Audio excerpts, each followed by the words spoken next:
Hello बच्चों, कैसे हो? सब बढ़िया होंगे। आज रक्षाबंधन है। सबसे पहले तो मैं आपको हार्दिक शुभकामनाएं देता हूँ रक्षाबंधन की तरफ से। जितने भी मेरे व्यूअर्स हैं जो भी देख रहे वीडियोस को, उनको तहे दिल से शुक्रिया अदा करता हूँ। आज रक्षाबंधन के उपलक्ष्य पे अपन चैप्टर की बात करते हैं, अर्धचालकी। अर्धचालकी चैप्टर कल शुरू किया था।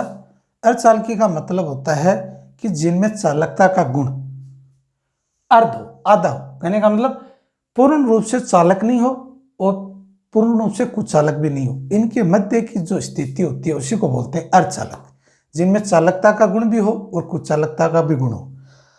उसके बाद में अपन बात करते थे प्रतिरोधकता एवं चालकता का मान। उनके बाद में देखे थे अपने चालन बैंड, संयोजी बैंड के अंदर गैप, जिसमें चालन है, कुचालक है, अर्धचालक में कैसे काम करता है। उसके बाद में आगे के टॉपिक बढ़ते हैं कि अर्धचालक के प्रकार। एक तो होते हैं नेंज अर्धचालक, एक होते हैं बाह्य अर्धचालक। तो सबसे पहले टॉपिक हेडिंग डालते हैं अर्धचालक के प्रकार। देखिए बच्चों ध्यान से, बस बेसिक समझ लीजिए आप। अर्धचालक के प्रकार, तो इसमें फर्स्ट पार्ट तो होता है नेंज अर्धचालक,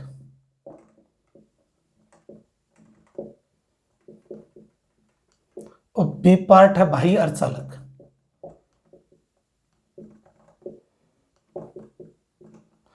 अब इनसे नाम से पता चलता है, देखो ध्यान से बच्चों, नाम से क्या है, नेंज अर्धचालक के अंदर कोई मिलावट नहीं मिलाई जाती है। जिनमें जो अर्धचालक हैं सिलिकॉन और जर्मेनियम, ये क्या करते हैं, जब बंध बनाते हैं तो अपने पड़ोसी बंध को जोड़कर अष्टपूर्ण करते हैं। अष्टपूर्ण करने के बाद जो भी इलेक्ट्रॉन्स जंप करते हैं वहां होल का निर्माण हो जाता है, और इस वजह से जो धारा प्रवाहित होती है वो नेंज अर्धचालक होती है। इसमें होल व इलेक्ट्रॉन की संख्या लगभग बराबर होती है। इनमें धारा का मान बहुत ही कम आता है या कम प्राप्त होता है।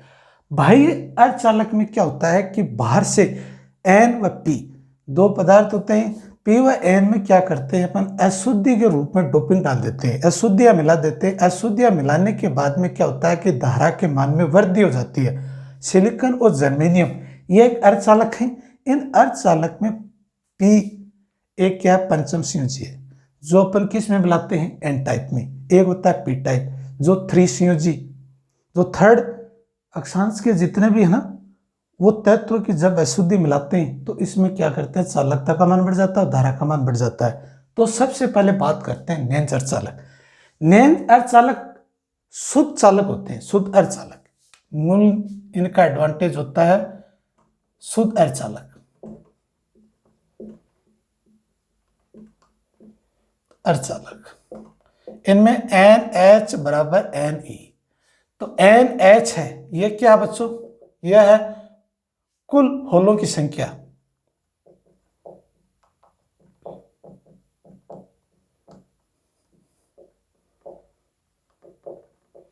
और एन ई क्या है, कुल इलेक्ट्रॉनों की संख्या।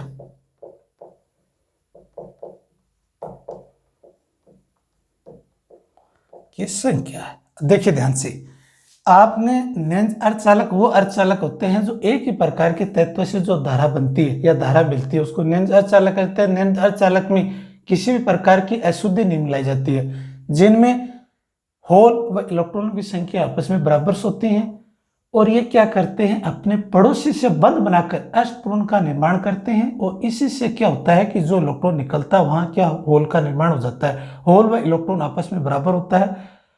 ये है नेंज अर्धचालक। जैसे एग्जांपल देखिए, आप बहुत ध्यान से देखिए, आपको करना कुछ नहीं है। जैसे अगर कोई एग्जाम में पूछ लिया जाता है बेसिक की थ्योरी, जितना कोई एडवांटेज नहीं है, जितना न्यूमेरिकल बेस में नहीं पूछा जाता है।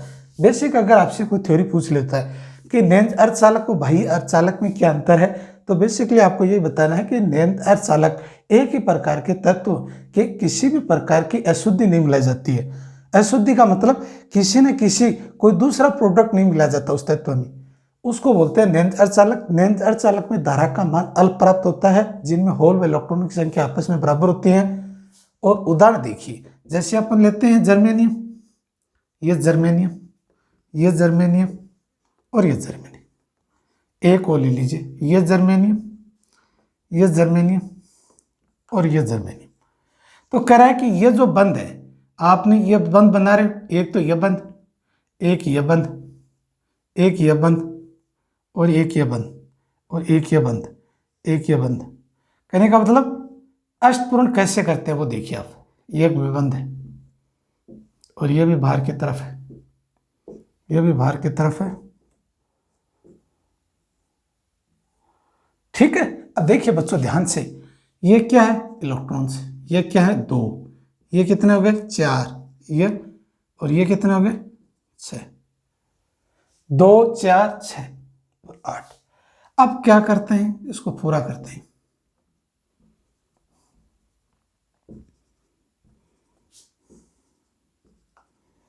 देखिए बच्चों, और ये सीरीज चलती रहेगी, आगे की तरफ जुड़ते जाएंगे, नीचे की तरफ जुड़ते जाएंगे, ये एक तरह की श्रृंखला जुड़ जाएगी।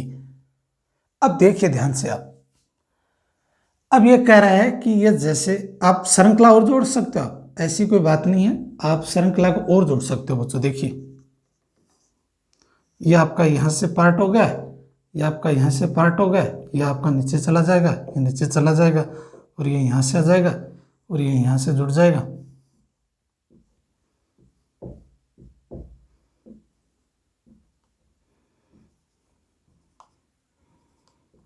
देखिए अब ये जर्मेनियम सेंटर पॉइंट है, इनके 2 इलेक्ट्रॉन्स, 2 2 4 2 6 2 8, ये 8 के 8 इलेक्ट्रॉन अष्टपूर्ण करने के लिए ये अपने पड़ोसी के इलेक्ट्रॉन को एक्सेस करना पड़ता है नेंज अर्धचालक में।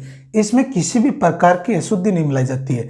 ये शुद्ध रूप से तत्व होते हैं अर्धचालक, या तो हो सकते हैं जर्मेनियम या हो सकते हैं सिलिकॉन। ये 2 ऐसी धातुएं होती हैं जो अर्धचालक के निर्माण में सहायक होती हैं, अर्धचालक होती हैं। इनमें किसी भी प्रकार में न तो एन टाइप की अशुद्धि है न पी टाइप की अशुद्धि है। इस प्रकार के प्रोडक्ट्स तैयार करते हैं वो होते हैं नेंज अर्धचालक। इनमें धारा का मान अलग होता है, इनमें होल व इलेक्ट्रॉन्स आपस में बराबर होते हैं।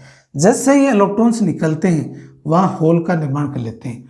होल को क्या करते हैं, कैपिटल से लिखते हैं होल, और इलेक्ट्रॉन को अपन यहाँ से डॉट से व्यक्त कर दिया।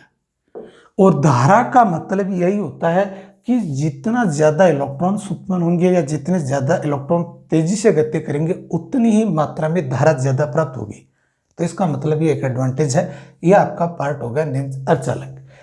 अब बात करते हैं बाह्य अर्धचालक। बाह्य अर्धचालक में बच्चों 2 टाइप के अपन डोपिंग करते हैं, एक तो होता है एन टाइप और एक होता है पी टाइप। अब पी टाइप में एल्युमिनियम है जैसी, ये इसकी अशुद्धि मिला देंगे। यहाँ क्या होता है, फास्फोरस की अशुद्धि मिला दी। कहने का मतलब ये होता है कि ये पंचम संयोजी है, एन टाइप में 5 संयोजी तत्व पाए जाते हैं, ये 3 संयोजी है। अब इसमें क्या होता है, एक इलेक्ट्रॉन की मात्रा ज्यादा होती है, यहाँ एक इलेक्ट्रॉन की मात्रा कम होती है। इस तरह की डोपिंग मिलाकर इनकी चालकता बढ़ाने के लिए अर्धचालक में मिला दिया जाता है, जिससे उसकी धारा के मान में वृद्धि हो जाती है। उसके टॉपिक को जस्ट पढ़ते हैं, पहले आप नेंज अर्धचालक के बारे में देखिए बच्चों।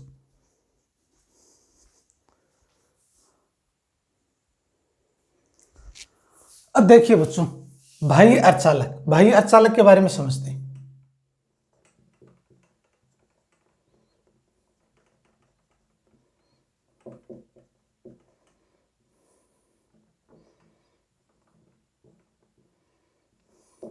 देखो नाम से पता चलता है, बाह्य का मतलब बाहर से कुछ न कुछ अपन अशुद्धि का निर्माण करेंगे, अशुद्धि की डोपिंग करेंगे या मिलाएंगे। कहने का मतलब बाहर के कोई भी आउटसोर्सिंग की आवश्यकता होगी। ध्यान से देखिए ये 2 टाइप के हैं। फर्स्ट अपन याद करते हैं बच्चों बाह्य अर्धचालक एन टाइप,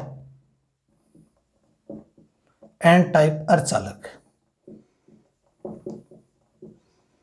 और दूसरा पार्ट हो जाता है अपना पी टाइप अर्धचालक।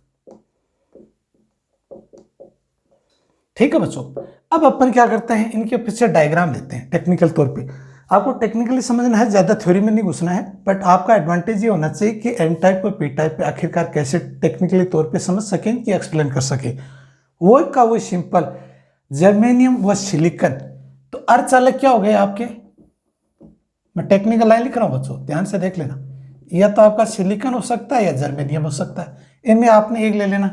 तो मैंने क्या किया, जर्मेनियम ले लिया, ये जर्मेनियम। तो वो उसी प्रोसेस के अनुसार जो आपने नेंज अर्धचालक प्राप्त किया था उसी के अनुसार अपन क्या करेंगे, एक आर्किटेक्चर को तैयार करेंगे। ये जर्मेनियम है, ये यूं मत मान लेना बच्चों, ये जर्मेनियम धातु है, अर्धचालक धातु। ठीक है, अब मैं क्या करूंगा, यहां से ऐड कर दूंगा आपके सामने, तो आपको क्या टेक्निकली तौर पे पता चल जाए कि आखिरकार कैसे लिया सर ने। ये पार्ट आपने ऐड कर दिया, ये पार्ट ऐड कर दिया, ये पार्ट ऐड कर दिया, ये ऐड कर दिया, ये ऐड कर दिया आपने, और ये पार्ट ऐड कर दिया।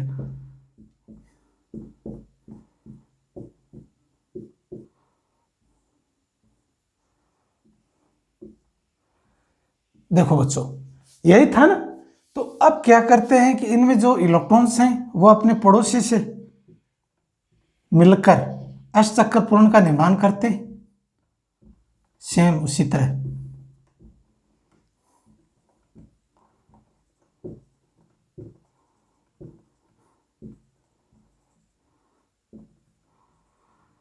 अब ये जो सिचुएशन है, ये जो आपके नजर आ रहा है डायग्राम, ये नेंज अर्धचालक का डायग्राम है। अब करें कि एन टाइप में अर्धचालक में जो फास्फोरस है इसके डोपिंग कर दिया आपने। डोपिंग,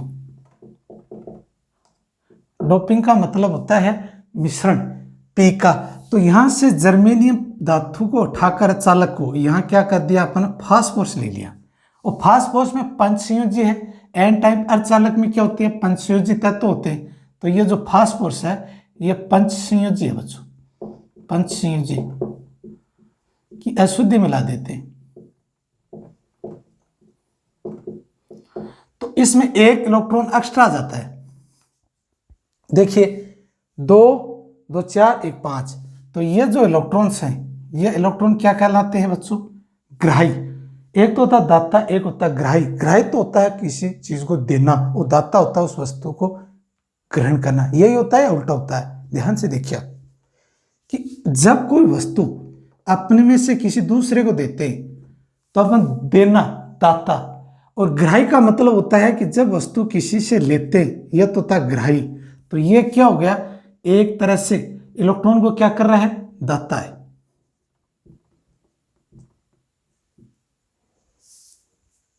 दे रहा है। आया समझ में? देखिए, अब बात करते हैं इसी तरह, ये यहां भी एक डायग्राम बनाते हैं सेम इसी की तरह। वहां टेक्निकल लाइन लिख देंगे। पी टाइप अर्धचालक में एक ले लिया एल्युमिनियम। तो यह कौन सा तत्व हो गया, त्रिसंयोजी तत्व है।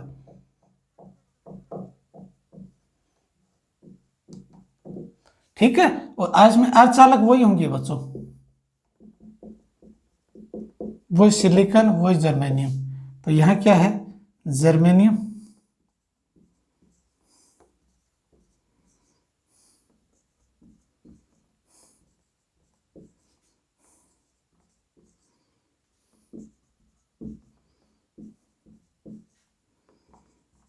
ठीक है बच्चों।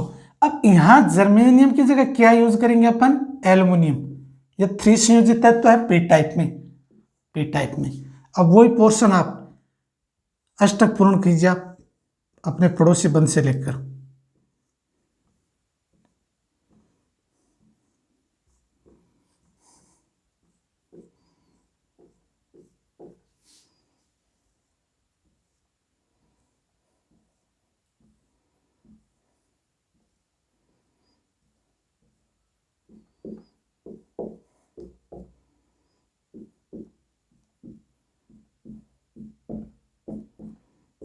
ये हो गया। अब इनमें जो भी इलेक्ट्रॉन्स दे रखे हैं आपने, उसी की तरह 1 2 ये अष्टक पूर्ण करेंगे।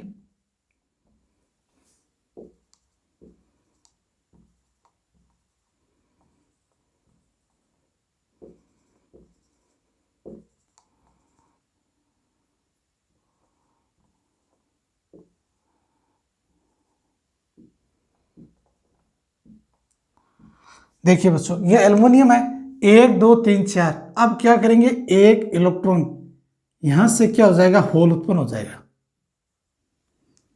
और ये इलेक्ट्रॉन क्या करता है, ग्राही करता है। और ये इलेक्ट्रॉन को ग्राही करता है। इसमें एक इलेक्ट्रॉन कम हो जाएगा तो ये तो हो जाएगा होल और ये हो जाएगा इलेक्ट्रॉन। ध्यान से देखिए, इनमें एक इलेक्ट्रॉन की कमी होगी तो यहाँ होल उत्पन्न हो जाएगा, तो ये एक इलेक्ट्रॉन ग्रहण करेगा। थ्री संयोजी तत्व में क्या होता है कि 3 पार्ट में तो इलेक्ट्रॉन्स है, 4th पार्ट में क्या होता है, एक इलेक्ट्रॉन को ग्रहण करेगा और यहाँ एक इलेक्ट्रॉन एक्स्ट्रा है, ये पंचम संयोजी में एक इलेक्ट्रॉन को क्या करेगा, देगा, जिसको बोलते हैं दाता, और ये इलेक्ट्रॉन क्या करेगा, ग्रहण करेगा। जहां से होल का निर्माण हो रहा है वहां इलेक्ट्रॉन देंगे तो ये एक संरचना का निर्माण हो जाएगी। इस सिचुएशन में आपको क्या पता चला कि इस सिचुएशन में एन ई का जो मान है वो greater than N H, N E का मान ज्यादा होता है। इसमें इलेक्ट्रॉन बहुसंख्यक आवेश वाहक इलेक्ट्रॉन ज्यादा होते हैं। इसका टेक्निकल पॉइंट यही है। इस कंडीशन में क्या हो जाते हैं, एन एच का मान ग्रेटर देन एन ई, तो बहुसंख्यक वाहक होल ज्यादा होते हैं।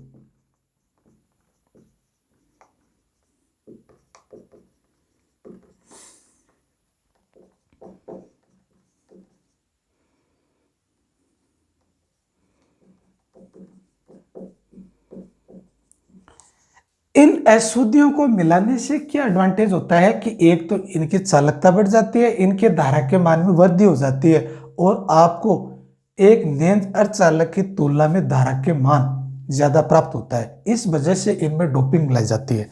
टेक्निकल पॉइंट समझने का मतलब यही है बच्चों कि नेंद अर्धचालक में किसी भी प्रकार की डोपिंग व अशुद्धि नहीं मिलाई जाती है। जो अर्धचालक तत्व है सिलिकॉन व जर्मेनियम, उनसे भी जो धारा मिलती है उसी धारा के आधार पे आपको क्या करते हैं, मापन करते हैं।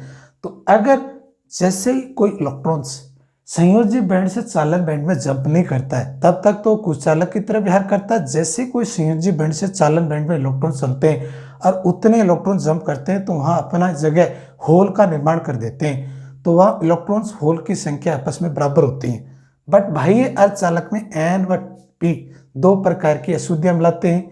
किसी में पी टाइप की अशुद्धि, किसी में एल्युमिनियम है, या पी टाइप में 3 संयोजी, एन टाइप में 5 संयोजी तत्व की अशुद्धि मिलाते हैं। इससे क्या होता है कि एक तो धारा के मान में वृद्धि होती है, एक डोपिंग मिलाने से किसी में इलेक्ट्रॉन दाता के रूप में काम करेगा, किसी में क्या है इलेक्ट्रॉन का मान ज्यादा होगा, तो पी की तुलना में एन में ज्यादा धारा प्रवाहित होगी। पी में क्या होगा, जहां एक होल है वो एक इलेक्ट्रॉन को ग्रहण करेगा उस होल को पूर्ति करने के लिए, तो ये ग्राही होता है, ग्राही मतलब ग्रहण करता है। इसमें आवेश वाहक होल ज्यादा होते हैं, यहाँ इसमें इलेक्ट्रॉन की मान ज्यादा होती है। इस तरह से अपन ये तय कर सकते हैं कि बाह्य अर्धचालक में अशुद्धि मिलाने पे इनकी चालकता बढ़ जाती है और धारा के मान में वृद्धि हो जाती है। यह तो आपके पाठ थे नेंज अर्धचालक या बाह्य अर्धचालक। अब नेक्स्ट टॉपिक पे बात करते हैं, तब तक ये चेक कीजिए आप।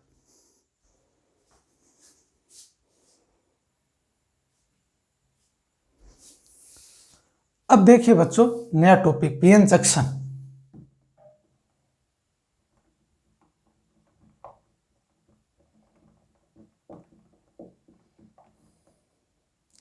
पीएन जंक्शन आखिरकार कैसे काम करता है, तो पी और एन आपने देखा बाह्य अर्धचालक में पी व एन, एन में तो आपने देखा इलेक्ट्रॉन की संख्या ज्यादा होती है और पी में होल की संख्या ज्यादा होती है, यह आपने आइडिया हो गया।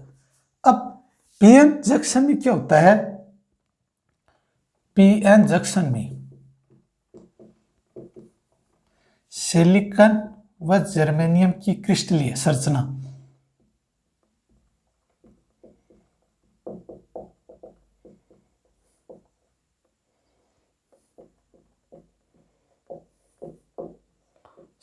में आधे भाग में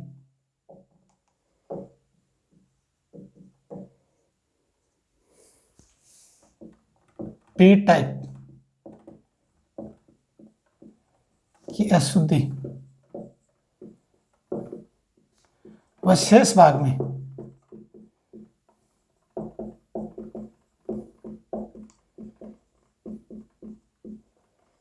एन टाइप की अशुद्धि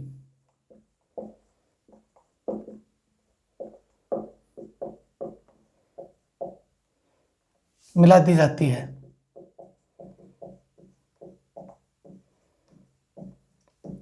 इस युक्ति को पीएन जंक्शन कहते हैं।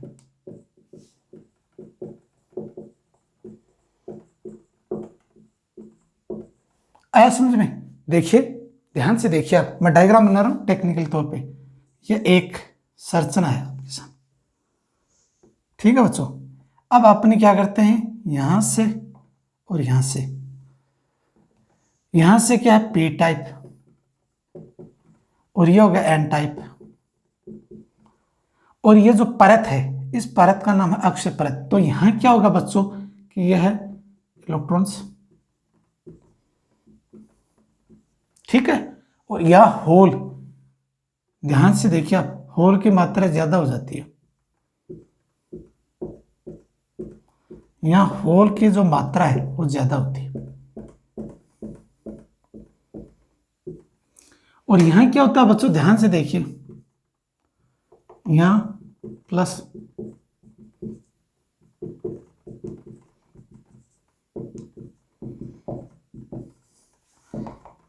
यहां इलेक्ट्रॉन ज्यादा होते हैं।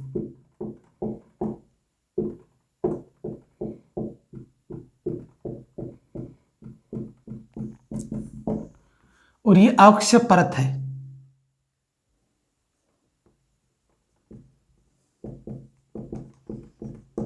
यहां से माइनस, यहां से प्लस का निर्माण होता है।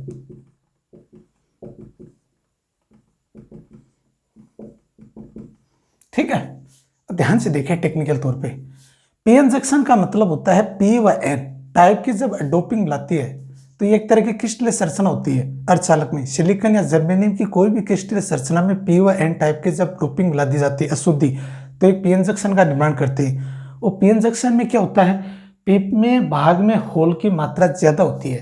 तो ये तो आपका पार्ट होता है होलों की संख्या,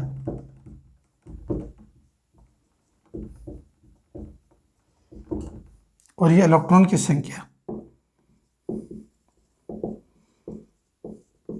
और ये आपकी अक्षय परत हो गई।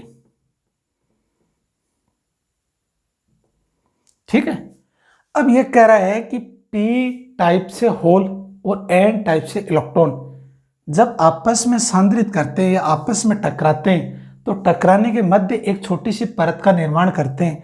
इनमें होल व इलेक्ट्रॉन आपस के बंध का रूप ले लेते हैं। इस प्रकार के परत को बोलते हैं अक्षय परत। अब ध्यान से देखिए, यहां से तो होल आएंगे, यहां से इलेक्ट्रॉन्स आएंगे और ये आपस में चिपक जाएंगे तो एक युग्म का निर्माण कर लेते हैं। ये एक अक्षय परत का निर्माण हो जाती है। और ये जितनी ज्यादा पतली होगी उतनी ही तेजी से इलेक्ट्रॉन पास कर जाते हैं। तो यहां से क्या होते हैं, होल पास करेंगे, यहां से इलेक्ट्रॉन पास करेंगे। तो ध्यान से देखिए कि यहां से होल और यहां से इलेक्ट्रॉन और यहां से होल आपस में सांद्रित होंगे तो इससे क्या होगा, आपका धारा प्रवाहित होगी। अब ध्यान से देखिए कि जब पी टाइप से एन टाइप की तरफ प्रवेश करता है, पी टाइप से होल आवेश वाहक होल और एन टाइप में इलेक्ट्रॉन्स जब आपस में मूव करते हैं तो इसमें एक प्रकार की धारा उत्पन्न होती है, वो धारा होती है विसरण धारा। तो विसरण धारा बढ़ने का मतलब ये होता है पी टाइप से एन टाइप में प्रवेश करना।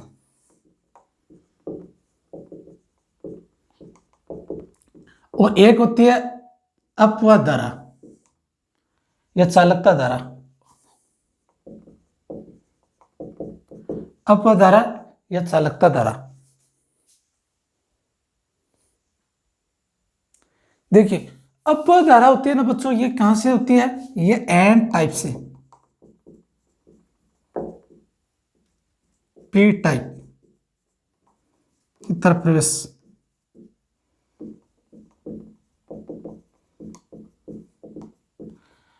अब इलेक्ट्रॉन की जो दिशा है, ध्यान से देखिए कि ये जो धारा होगी इस तरह की, यह तो होगी विसरण धारा, और ये जो धारा होगी ये होगी अपवाद धारा। अब इलेक्ट्रॉन की जो है वो माइनस से प्लस की तरफ होंगे।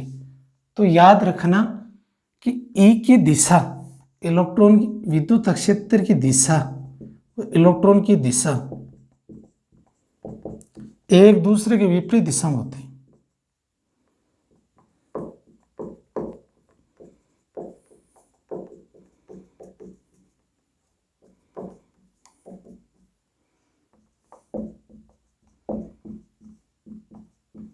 देखिए कि ये सिंबल है, अगर ये माइनस है और ये पॉजिटिव है तो ये माइनस से प्लस की तरफ जाएगा, तो ये तो डायरेक्शन ई की तरफ हो गई, और इलेक्ट्रॉन्स होंगे वो विपरीत दिशा में गति करेंगे। ये आपको टेक्निकल तौर पे याद रखना है।